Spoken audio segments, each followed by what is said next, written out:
Hello friends, welcome to the class. तो हमने sentence शुरू किए थे और कल सेंटेंस का बेसिक बताया था। सेंटेंस कितने प्रकार के होते हैं, कैसे उनकी पहचान करते हैं।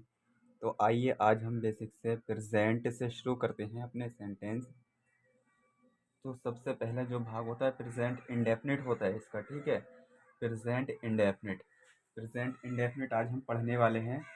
प्रेजेंट इंडेफिनिट भी चार टाइप होती हैं, उसमें भी कौन कौन से होते हैं। एक होता है अफर्मेटिव, दूसरा होता है निगेटिव, फिर आता है इंट्रोगेटिव फर्स्ट टाइप, फिर उसके बाद आता है इंट्रोगेटिव सेकंड टाइप। तो जो हमें आज पढ़ना है वो प्रेजेंट इंडेफिनिट का अफर्मेटिव पढ़ना है, ठीक है। अफर्मेटिव क्या होता है, हमारा सकारात्मक वाक्य होता है जिसमें निगेटिव नहीं होता है। निगेटिव मीन्स जिसमें निगेटिविटी नहीं दिखाई जाती है, वो अफर्मेटिव कहलाता है। तो प्रेजेंट इंडेफिनिट के अफर्मेटिव की पहचान देखते हैं हम। तो इसकी पहचान होती है, हिंदी वाक्यों के अंत में ता है, ती है, ते हैं आदि शब्द आते हैं। क्या होती है पहचान इनकी? ये जिन हिंदी वाक्यों के अंत में या लास्ट में ता है, ती है और ते हैं आदि शब्द आते हैं, वो कौन से टेंस के लिए कहलाते हैं? प्रेजेंट इंडेफिनिट कहलाते हैं। अब हम इनके रूल्स देखते हैं। दो रूल हैं इसमें, नियम हैं। तो पहला रूल क्या कहता है हमारा कि सिंगुलर नाउन के साथ, सिंगुलर नाउन और प्लूरल नाउन क्या होते हैं आप जानते होंगे अच्छी तरह से, ऐसी उम्मीद करता हूँ। सिंगुलर या प्लूरल, अगर हिंदी में बोलूँ तो एक वचन और बहुवचन करता, ठीक है ना। तो रूल नंबर एक क्या कहता है हमारा, सिंगुलर नाउन के साथ मेन वर्ब की फर्स्ट फॉर्म में एस या ई एस का यूज़ करते हैं हम, ठीक है ना। सिंगुलर नाउन के साथ मेन वर्ब की फर्स्ट फॉर्म में एस और ई एस का यूज़ करते हैं, यह ठीक होता है। फिर रोल नंबर दो आता हमारा।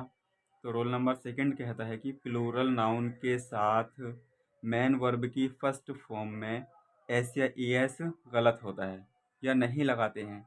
दो रूल हैं। पहले रूल कहता है कि सिंगुलर नाउन के साथ मेन वर्ब की फर्स्ट फॉर्म में एस या ई एस का यूज़ करते हैं। और सेकंड रूल है हमारा, प्लूरल नाउन के साथ मेन वर्ब की फर्स्ट फॉर्म में एस या ई एस का यूज़ नहीं करते हैं।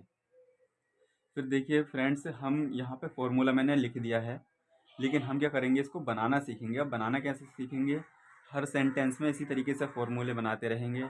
जैसे सेंटेंसेस में आगे बढ़ते रहेंगे तो ये फॉर्मूले बनाना सीखते रहेंगे। तो सबसे पहले यहाँ पे लिखा है मैंने मैन वर्ब लिखा है, ठीक है। जो यहाँ पे ये बात मैं बता रहा हूँ, इसको आप बहुत अच्छे से याद कर लेना, ये कभी फेल नहीं होने वाली है। मैन वर्ब लिखा है और मैन वर्ब से पहले हमेशा क्या आता है, सब्जेक्ट आता है, ठीक है ना। मैन वर्ब के बाद में हमेशा ऑब्जेक्ट आता है। बस इतनी ही चीज़ करनी है, आपको याद रखनी है कि यहाँ पे मैन वर्ब लिख दी मैंने, बना के दिखा रहा हूँ एक बार मैं आपको। और मैन वर्ब से पहले हमेशा क्या आएगा, सब्जेक्ट आएगा, ठीक है ना। और मैन वर्ब के बाद में हमेशा क्या आता है, ऑब्जेक्ट आता है। ये बात आपको कभी भी गलत नहीं लगेगी, कहीं भी कंफ्यूज नहीं होना है आपको इसमें। जैसे फॉर्मूले हम आगे बढ़ेंगे तो वैसे ही इन चीज़ों में कौन सी चीज़ कहाँ पर आएगी तो उसको जोड़ते चलेंगे, ठीक है ना। इसी तरीके से सारे फॉर्मूले बनेंगे। फॉर्मूलों को आपको रटना नहीं है, जिस तरीके से मैंने यहाँ पे फॉर्मूला बना के दिखाया है इसी तरीके से आपको बनाते रहना है।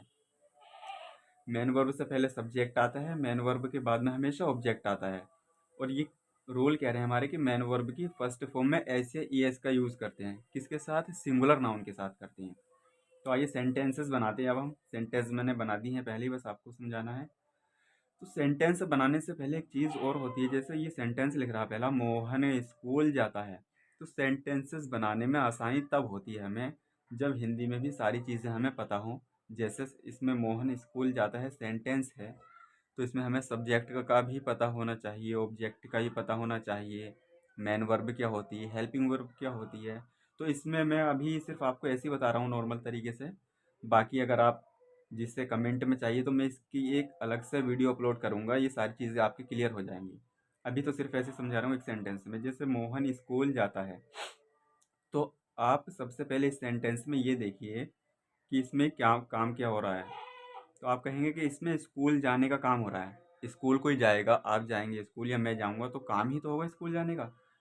तो काम हो रहा है। तो अगर मैं आपसे कहूँ कि इस सेंटेंस में कौन सा ऐसा शब्द है जिससे आपको ये पता लगा है कि काम हो रहा है, तो आप कहेंगे इस जाता ने हमें बता दिया कि काम हो रहा है, ठीक है।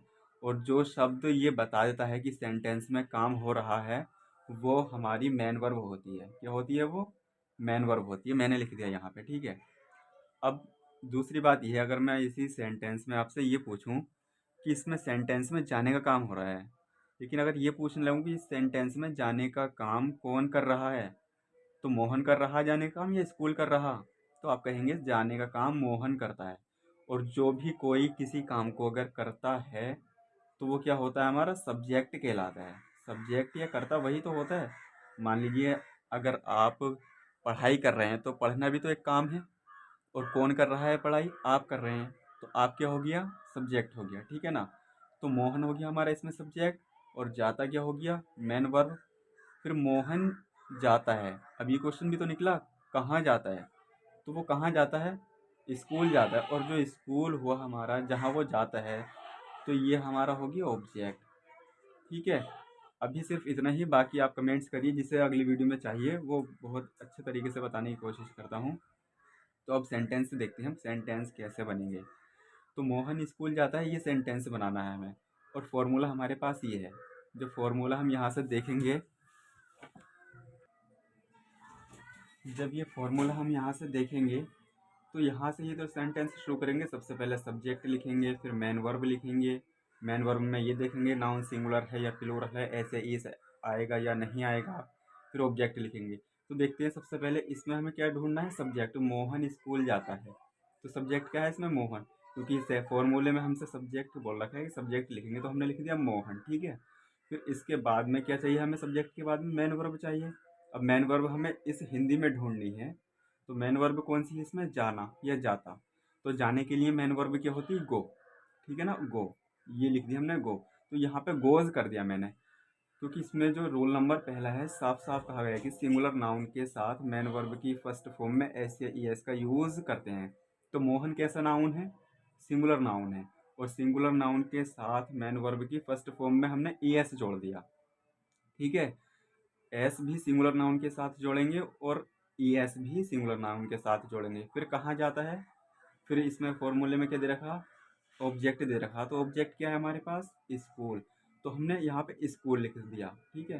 तो मोहन गोज स्कूल। अब ये जो टू बचा है, ये टू एक प्रीपोजिशन होती है। जैसे ही कुछ आगे बढ़ेंगे हम तो इसके बारे में समझते रहेंगे। बहरहाल अभी आप इतना समझिए इस टू के बारे में कि कहीं जाने के लिए टू का यूज़ करते हैं हम। जैसे कहीं गति करते हुए जाते हैं, मान लीजिए अगर स्कूल भी जाते हैं आप लोग, तो किसी चीज़ से जाते होंगे, पैदल जाते होंगे, साइकिल, बाइक, या किसी भी चीज़ से तो गति करते हुए जाते होंगे। इस वजह से प्रीपोजिशन टू का यूज़ करते हैं।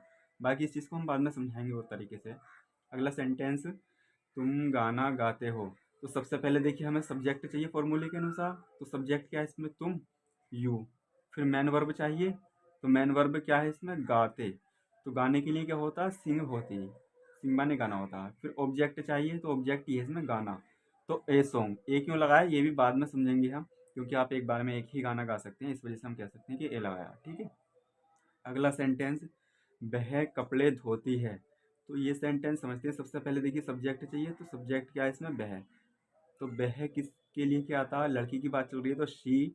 फिर इसके बाद में मेन वर्ब आएगी, देखिए फॉर्मूले के अकॉर्डिंग। तो मेन वर्ब देखेंगे हम, धोना है। तो वॉशेस कर देंगे। वॉशेस में हमने ई एस लगा दिया। ई एस क्यों लगाया? क्योंकि नाउन कैसा है हमारा? सिंगुलर है ना। और यहाँ पर नाउन कैसा है हमारा? प्लूरल है। तो हमें मतलब ही नहीं है इसमें एस लगाएं या ई एस लगाएं, ठीक है ना। क्योंकि दूसरे रूल में साफ बोला है कि प्लूरल नाउन के साथ मेन वर्ब की फर्स्ट फॉर्म में एस और ई एस नहीं लगाते हैं। तो ये नाउन कैसा हो गया हमारा? प्लूरल है। मोहन सिंगुलर है और शी भी सिंगुलर है, तो यहाँ पे भी ऐसे ई एस लगाया, और यहाँ पे भी मेन वर्ब की फर्स्ट फॉर्म में ऐसे ई एस लगा दिया। फिर ऑब्जेक्ट आता है मेन वर्ब के बाद में। तो ऑब्जेक्ट क्या है हमारा? The cloth.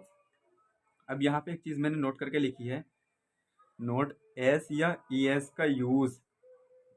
मान लीजिए इन दोनों का यूज़ हम सिंगुलर नाउन के साथ करते हैं, लेकिन कहाँ एस का यूज़ करते हैं और कहाँ ई एस का यूज़ करते हैं, ये चीज़ देखने वाली है।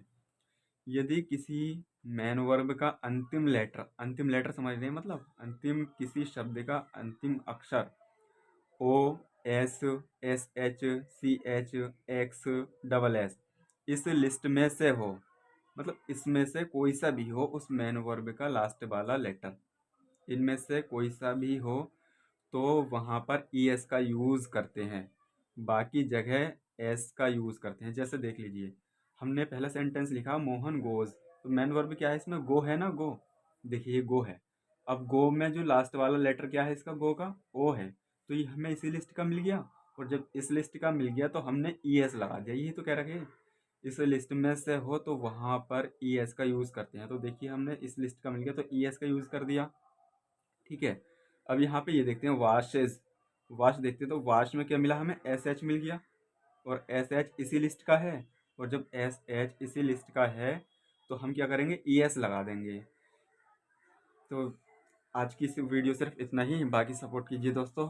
वीडियो अच्छी लग रही हो तो शेयर कीजिए, लाइक कीजिए, चैनल सब्सक्राइब कीजिए। अगर पसंद आ रही हो आपको तो प्लीज़ चैनल सब्सक्राइब कीजिए, वीडियो शेयर कीजिए, लाइक कीजिए। धन्यवाद।